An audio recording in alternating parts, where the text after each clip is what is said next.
Welcome to the 80s Archives. We are reviewing a 1983 film, Risky Business, starring Tom Cruise and Rebecca De Mornay. This is a unknowingly inspiration review from Red Rum Records. Beth, I don't think she has any idea that I'm doing this, but she did a clip from this movie for one of the Tangerine Dream songs. And I figured I would review the movie because it's fantastic and it's the 80s Archives. So, we need a re-release of this film. There isn't really too much going on as far as the features here on this one. It's a 1983 film.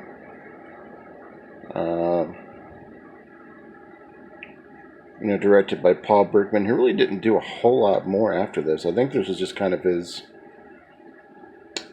moment, his film that he wanted to do. Not much else afterwards. And Tom Cruise came to the audition either right on or right before the closing of when he was doing The Outsiders. So, oddly enough, him and Rebecca De Mornay were actually dating at one point during the film as well. Also starring Curtis Armstrong, most commonly known as Booger from Nerds, Bronson Pinchot from Perfect Strangers, and True Romance as well. This movie, basically what we have here is a young suburban boy living in Illinois whose parents go away for the weekend as he's about to graduate college. And his friends, more specifically Miles, played by Curtis Armstrong, is trying to get him to get an escort for the weekend because that's what you do. Sometimes you just gotta say, what the fuck, right? That is from the movie, folks. It is from the movie.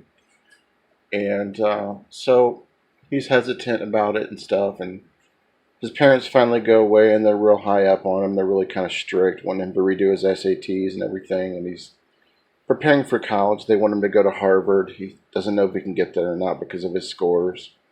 So he has 1 week to himself. So he starts to kind of get things together.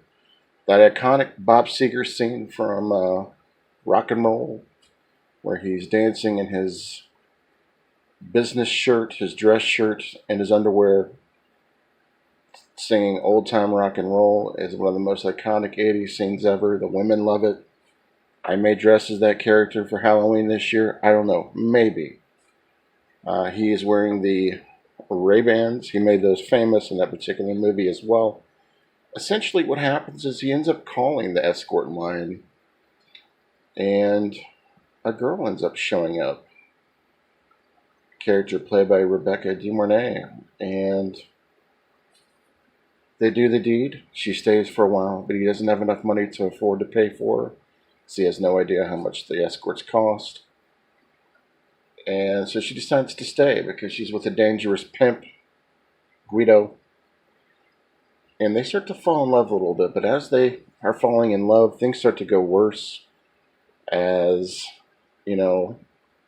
hijinks installs. They're at a park and they're smoking a little bit of weed, and his dad's car starts to go for a swim. I'm not going to tell you what that is, but you have to see it for yourself. So the premise of the film is now he has to have a party where he is the pimp hosting we'll just call them hookers, to be able to make up the money to pay for the damages done to the dad's car, and also to pay back Guido, the killer pimp. And all these different things are going on, and it's just really, really good. It's a fantastic film from 1983. Let's take a look at the runtime on this one here. 99 minutes. That's the perfect runtime for that movie.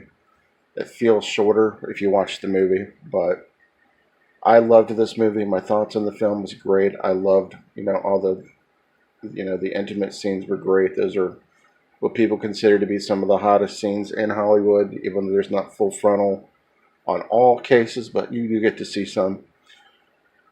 Also, I just love the comedy of the movie. I think Miles' character by Curtis Armstrong was one of his better performances. A lot of people think Tom Cruise's better films are like Top Gun and Mission Impossible. I like his 80s stuff like Cocktail and Risky Business and The Outsiders. I just thought the business aspect of the film, which you'll see why and what he does to create that business, um, it's hysterical. Richard Masur is also in the film. He was Mr. Boogedy, or Boogedy Boogedy. He was also in License to Drive. Just lots of great characters in the film. Just really well written, really well shot, and I think it's one of my early 80s favorite films made. Go check out Risky Business. If you have seen it, do me a favor, tell me your thoughts on the film in the comments. This is your 80s Archives film. One of the greatest soundtracks ever with Tangerine Dream, by the way. Also has Phil Collins in the air tonight when they're on the train, which is brilliant. Let me know, guys, what you think of Ricky Business and Risky Business. You guys have a wonderful night. This is Hobbs with your 80s Archives review. Peace.